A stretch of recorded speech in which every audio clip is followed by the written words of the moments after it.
Marco, vous êtes un des nombreux membres de la famille Innocenti Mangoli, en charge des pépinières qui portent le même nom, non loin de Florence, entre Florence et Pise. Ici, nous sommes entourés de taupières. L'art taupière est indissociable du paysage et de l'art du jardin italien. L'art taupière fait part intégrante du paysage italien, toscan, depuis l'époque des familles Médicis, qui après s'est répandu sur l'Europe entière.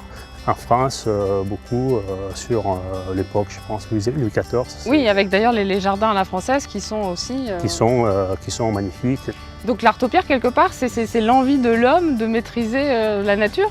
Dans un certain sens, oui, les pouvoirs d'adapter une plante à une forme réellement existante est quelque chose qui plaît, qui a du charme. Le trait de caractère qu'il doit falloir avoir, c'est énormément de patience, non, c'est très très long. Malheureusement, ça ne suffit pas. Il faut quand même un certain savoir-faire pour pouvoir interpréter les caractéristiques de chaque plante et pouvoir la guider dans la forme du personnage, de la forme géométrique, de la forme d'animal souhaitée. Alors, est-ce que vous pouvez me citer comme ça les formes des plus simples? On peut reproduire une plante tout simplement en boule.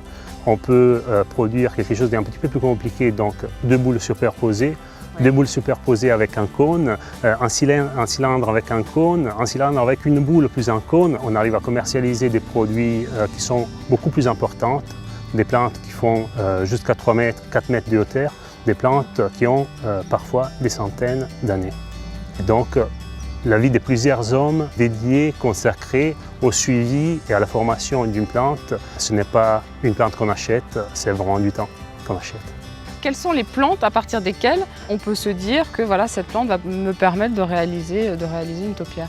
Mais très souvent, les taupières sont réalisées avec des plantes au feuillage persistant. Il y a des plantes au feuillage caduc qui se prêtent aussi bien parce qu'elles sont assez ramifiées. Je parle des plantes du style du charme, du hêtre. Il y a des végétaux comme les buis, comme les taxus, comme les lauriers, qui sont l'excellence pour cette typologie de réalisation, pour cet exercice.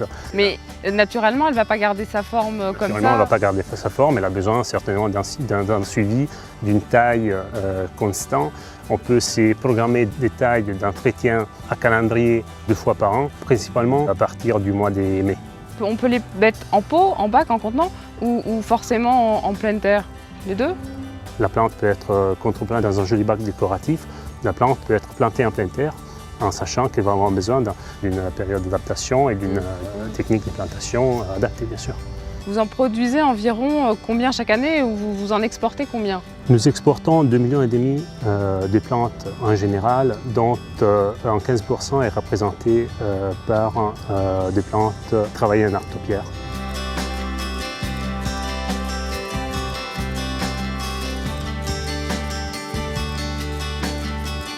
Pour une débutante comme moi en art taupière, oui. Quel est par exemple le sujet que vous me conseilleriez? La chose la plus basique et quand même très décorative qu'on pourrait utiliser serait un couple de plantes des formes coniques ou des formes de mi-tige à placer devant une entrée. C'est quelque chose qui fait très chic de suite, qui décore. Est-ce que vous, donc Marco Innocenti, vous pouvez concevoir un jardin sans taupière ou pas? Je pourrais, Mais mais ça serait quand même se priver de quelque chose.